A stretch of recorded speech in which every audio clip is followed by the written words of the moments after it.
नमस्कार, आप देख रहे हैं पहाड़ टीवी और मैं हूं आपके साथ स्मिता पटवाल।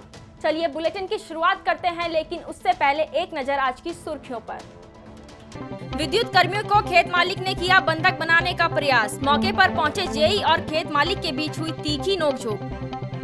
अरविंद केजरीवाल के फ्री बिजली के वादे पर कांग्रेस पार्टी ने आम आदमी पार्टी पर दागे कई सवाल। गदरपुर पुलिस को मिली बड़ी सफलता। चोरी के 3 दोपहिए वाहनों के साथ 3 लोगों को गिरफ्तार कर भेजा गया जेल। तमंचा भी बरामद। भारत चीन सीमा को जोड़ने वाला आरसीसी का कुलागाड़ में पुल बीते दिनों हुई बारिश के भेंट चढ़ गया था, जिससे दारमा व्यास चौड़ास के बीच हजारों की आबादी प्रभावित हो रही थी, जिसके बाद ग्रामीणों के द्वारा अस्थायी रूप से पुल तैयार कर जान जोखिम में डालकर आवाजाही करने को मजबूर हैं। आप तस्वीरों में देख सकते हैं कि किस तरह ग्रामीण अस्थायी पुल को तैयार कर रहे हैं। वहीं दूसरी तस्वीर भी धारचूला के कुलागाड़ की है, जहां पर सेना के जवानों के द्वारा ग्रामीणों का रस्सियों के सहारे रेस्क्यू किया जा रहा है। भू कानून की मांग लगातार तेज होते जा रही है। आज हल्द्वानी के बुद्ध पार्क में बड़ी संख्या में युवाओं ने पहुंचकर भू कानून के समर्थन में आंदोलन की शुरुआत की, जिसमें मुख्य भूमिका वंदे मातरम ग्रुप हल्द्वानी की रही। बड़ी संख्या में लोगों ने पहुंचकर आवाज उठाई कि उत्तराखंड में भू कानून लागू हो और उसी के साथ साथ अनुच्छेद 371, मूल निवास 1950 व अन्य हिमालय राज्यों की तरह एक मजबूत भू कानून की मांग पर जोर दिया।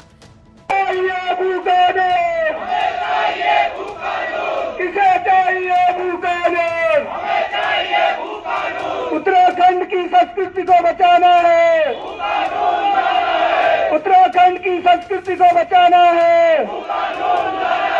हिमाचल जैसा हमें भी चाहिए भू कानून। कल दिल्ली के मुख्यमंत्री अरविंद केजरीवाल ने उत्तराखंड दौरा किया और कहा कि जब हम सत्ता में आएंगे तो 300 यूनिट फ्री बिजली देंगे और पुराने बिजली के बिल भी माफ करेंगे। जिसके बाद अरविंद केजरीवाल के फ्री बिजली के वादे पर कांग्रेस पार्टी ने आम आदमी पार्टी पर कई सवाल दागे हैं। आज उत्तराखंड देवभूमि में अरविंद केजरीवाल जी का आगमन हुआ। आपका बहुत बहुत स्वागत देवभूमि में।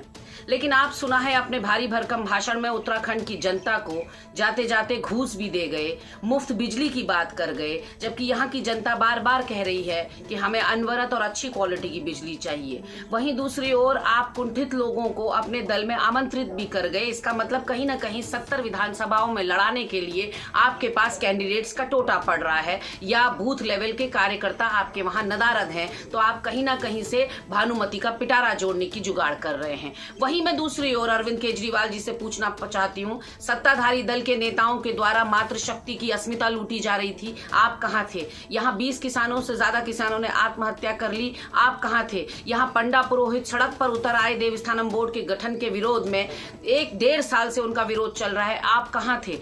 रुड़की कोर कॉलेज में 2 अलग संस्थानों सहित university of engineering and technology का विधिवत उद्घाटन मुख्य अतिथि उत्तराखंड राज्यपाल के द्वारा किया गया। इस दौरान कार्यक्रम में पूर्व मुख्यमंत्री समेत प्रदेश के अन्य राजनेता भी शामिल रहे। राज्यपाल बेबी रानी मौर्य ने कोर यूनिवर्सिटी को बधाई देते हुए कहा कि छात्रों के लिए यह एक ऐसा विश्वविद्यालय होगा जिससे वह छात्र देश विदेश में नाम रोशन करेंगे। उन्होंने कहा कि ऐसे कोरोना काल में ये ऐसा इंस्टीट्यूट बना है जो लोगों के लिए बहुत उपयोगी होगा। ऋषिकेश में रविवार को श्री जयराम योग आश्रम का उद्घाटन किया गया, जिसमें कोरोना नियम की जमकर धज्जियां उड़ाई गई। उद्घाटन समारोह में श्री जयराम आश्रम के अध्यक्ष ब्रह्मस्वरूप ब्रह्मचारी ने कोरोना नियम की अनदेखी करते हुए जहां काफी भीड़ जुटाई थी, वहीं पूरे कार्यक्रम के दौरान ज्यादातर लोग बिना मास्क के नजर आए। श्री जयराम आश्रम के उद्घाटन समारोह में सरकार की कोरोना गाइडलाइन का खुलकर उल्लंघन किया गया। सामुदायिक स्वास्थ्य केंद्र कोटाबाग की वरिष्ठ महिला डॉक्टर ऐश्वर्या कांडपाल ने कोटाबाग ब्लॉक के सीमांत गांव गेबुआ के 4 गरीब परिवारों की 4 बेटियों के इंटर तक की शिक्षा का जिम्मा उठाया था, जिसके चलते उन्होंने आज राजकीय इंटर कॉलेज बैलपड़ाव में जाकर प्रधानाचार्य व स्कूल स्टाफ के सामने 4 बच्चों व उनकी माताओं को स्कूल ड्रेस, कॉपी, किताब, जूते, मोजे, स्कूल बैग वितरित किए। ये जो गेबुआ की 4 छात्राएं हैं जो गरीब परिवार से ताल्लुकात रखती हैं, जिनके लिए मैंने इंटर तक की पढ़ाई का जिम्मा ले रखा है, आज मैं राजकीय इंटर कॉलेज बेलपड़ाव गई और इन चारों छात्राओं को उनके पेरेंट्स के साथ बुलाया गया और उनको प्रधानाचार्य जी और अध्यापकगण उनके उपस्थिति में school uniform, shoes, socks, geometry box, किताबें, कॉपीज़ और स्कूल बैग वितरित किया गया और उनको उज्जवल भविष्य की कामना की गई है। रविवार सुबह कर्णप्रयाग नए पुल के नीचे पिंडर नदी किनारे एक शव मिला। घटना की सूचना पर एसडीआरएफ पुलिस और स्थानीय लोगों की मदद से शव को नदी किनारे से लाकर पोस्टमार्टम के लिए भेज दिया। शव की पहचान प्रदीप सिंह नयाल पुत्र स्वर्गीय धन सिंह नयाल उम्र 50 वर्ष निवासी ग्राम कंडारा पोस्ट ऑफिस नैनीसैल कर्णप्रयाग के रूप में हुई। पुलिस द्वारा आगे की कार्रवाई की जा रही है। राजनीति में दबंगता होनी कोई नई बात नहीं है। अधिकारी वर्ग, जनप्रतिनिधि अपने अधिकार का गलत उपयोग सत्ता के नशे में चूर होकर करते हैं। मामला जनपद पौड़ी गढ़वाल का है, जहां नगर पंचायत के वार्ड नंबर 4 की सदस्य आरती रावत ने नगर पंचायत प्रशासन पर गंभीर आरोप लगाते हुए कहा कि आज तक उनके द्वारा जितने भी प्रस्ताव दिए गए हैं उनके अनुरूप कार्य नहीं हुए हैं, बल्कि नगर पंचायत अध्यक्ष व अधिशासी अधिकारी द्वारा जबरदस्ती उनके वार्ड में गैर जरूरी कार्य कराए गए हैं। नगर पंचायत में प्रस्ताव दिए जाते हैं, उसमें इतना उसको बहुत ढिलाई से लिया जाता है, उसको इतनी नहीं लिया जाता कि हाँ ठीक है, प्रस्ताव के अकॉर्डिंग काम नहीं होते, अपनी मर्जी से कुछ भी काम कि हाँ मैंने जो काम बोले वो उसको ना करके दूसरे कोई काम, मतलब जो हमें अति आवश्यक काम लगता है उसको छोड़ के अननेसेसरी के काम थोप दिए जाते हैं। मतलब मेरा तो मेन मुद्दा अपने गांव में पानी का था, जो मेरा वार्ड है पानी के उसमें था, तो पानी का काम ना कराते हुए अलग अलग करके कि उस काम का प्रस्ताव पास कर दिया, ये कर दिया, वो कर दिया है। और बोलो तो क्या आपके ही वार्ड के काम हैं, आपके ही अपना वार्ड का विकास हो रहा है, पर हमें अति आवश्यक जो हमारे वार्ड में जिस काम की मुझे ज़्यादा आवश्यकता है, मैं उस काम का प्रस्ताव दूंगी। मैं चाहूँगी पहले मेरे उस काम का मतलब मेरे से कंसल्ट करे बिना वो सब हो जाता है वहाँ पे। सरोवर नगरी नैनीताल में मौसम का मिजाज बदलने और बारिश के बाद भी पर्यटकों की संख्या में इजाफा बढ़ते जा रहा है। जहां एक और जिला अधिकारी नैनीताल ने कोविड गाइडलाइन का पालन किए जाने के लिए संबंधित अधिकारियों के निर्देश दिए, फिर भी नैनीताल में पर्यटकों की भरमार है। ये हमारे जो है जिलाधिकारी महोदय और एसएसपी महोदय के निर्देशन में जो लोग RT-PCR करा कर आ रहे हैं उन्हीं का एंट्रेंस हो रहा है नैनीताल जिले में। इसके अलावा बिना RT-PCR के अलावा किसी का एंट्रेंस नहीं है।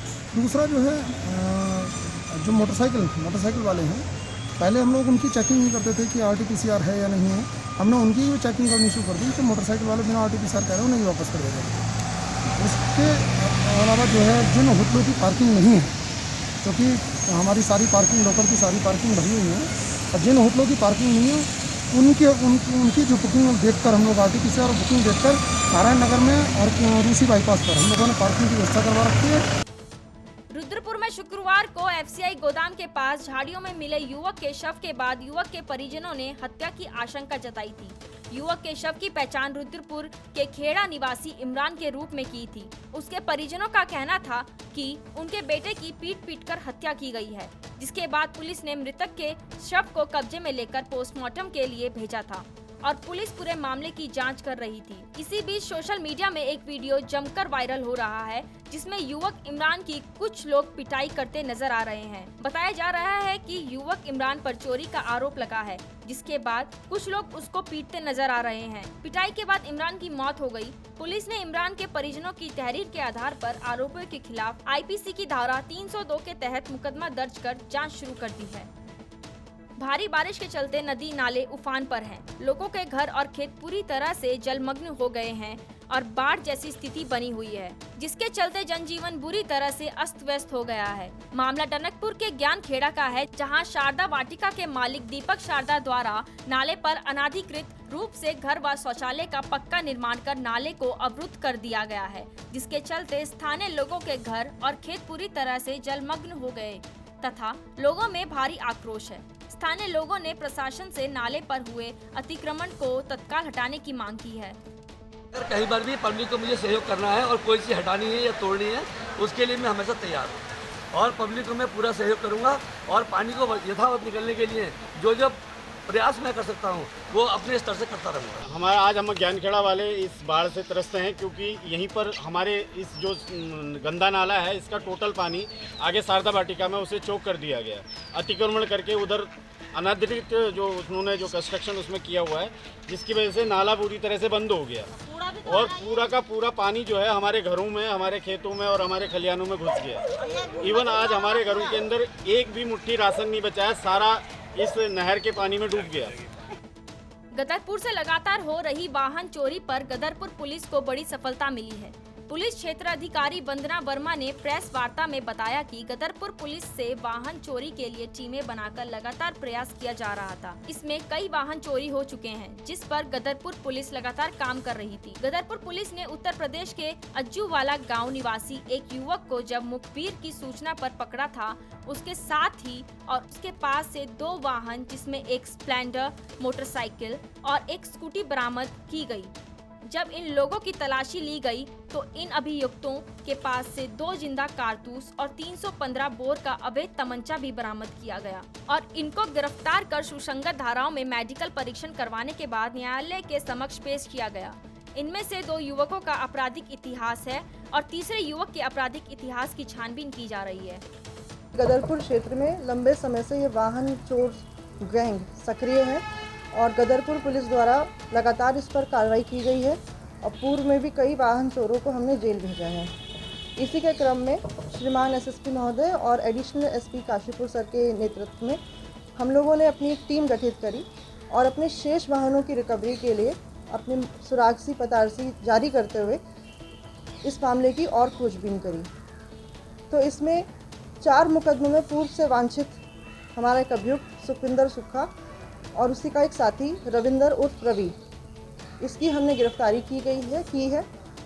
इनके पास से एक स्कूटी और एक मोटरसाइकिल बरामद हुई है और साथ ही सुखविंदर सुक्खा के पास से एक तमंचा 315 बोर मय 2 जिंदा कारतूस बरामद हुआ है। सरोवर नगरी नैनीताल पहुंचे यूकेटी के पूर्व केंद्रीय अध्यक्ष काशी सिंह एरी ने आज नैनीताल के राज्य अतिथि गृह में पत्रकार वार्ता करते हुए कहा कि पृथक राज्य बनाने के बाद भी आज तक यहां का विकास नहीं हो पाया। उन्होंने कहा, राज्य बनने के बाद प्रदेश में भू माफियाओं द्वारा जमकर खरीद फरोख्त शुरू हुई। राज्य में जो भू कानून बनाया गया है वो पूरी तरह से लचर है। भाजपा सरकार द्वारा प्रदेश में भू माफियाओं के लिए दरवाजे पूरी तरह खोल दिए गए, जबकि धारा 371 में संशोधन के तहत कोई भी बाहरी व्यक्ति यहां जमीन नहीं खरीद सकता है। उत्तराखंड क्रांति दल एक सख्त भू कानून बनाने की मांग करता है ताकि प्रदेश को भू माफियाओं से बचाया जा सके। गदरपुर में बिजली चोरी की सूचना पर पहुंचे लाइनमैन को खेत मालिक ने बंधक बनाने का प्रयास किया। वहीं लाइनमैन द्वारा जब क्षेत्रीय जेई को फोन कर अवगत कराया, तब मौके पर पहुंचे क्षेत्रीय जेई और खेत मालिक की तीखी नोकझोंक हुई। लाइनमैन मनीष द्वारा बताया गया कि सरदार नगर स्थित एक खेत में बिजली चोरी कर मोटर चलाए जाने की सूचना मिली, जिसे संज्ञान में लेकर लाइनमैन मनीष अपने सहयोगी के साथ सरदार नगर स्थित खेत में जा पहुंचे, जहां मौके पर बिजली चोरी कर मोटर चलती पाई गई, जिस पर लाइनमैन मनीष द्वारा अवैध तरीके से बिजली चोरी की तार काटकर अपने साथ ले जाने लगे। तब तक खेत के मालिक श्यामलाल खेड़ा भी वहां जहां पहुंचा और विद्युत कर्मियों से अपनी तार लगाने की बात कही, जिस पर दोनों पक्षों में कहासुनी हो गई। मामला ये था कि वहाँ पर मीटर नहीं था मौजूद और जो वायर डाल रखी थी उन्होंने करीब 100 मीटर वायर थी और डायरेक्ट मोटर चल रही थी। उनके द्वारा बताया गया कि उनकी रसीद कटी हुई है। ठीक, हमने केबल काटी और उन्होंने कहा कि केबल काटकर हमने पावर हाउस भिजवा दी। उन्होंने कहा कि भाई हमारी केबल वापस दो, अन्यथा हम आपको बंधक बना लेंगे। तो मेरे द्वारा जय साहब को सूचना दी गई और जय साहब को बुलाया गया। तो हमको सूचना मिली थी तो यहाँ पे हमने लाइनमैन को भेजा हुआ था मौके पे देखा कि बिजली की चोरी से पानी की मोटर चल रही थी। तो वहाँ पे हमारा लाइनमैन श्री मनीष जी के जाते हैं वहाँ पर मौके पर।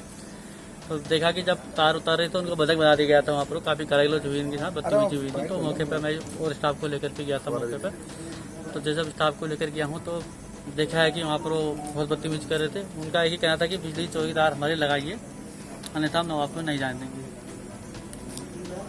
सामने जो है बात आई है कि आपके साथ भी अभद्र व्यवहार किया गया है, आपको धमकी दी गई है यहाँ से ट्रांसफर करवाने की, आपको रिश्वत देने का आरोप लगाया गया, क्या कुछ कहेंगे?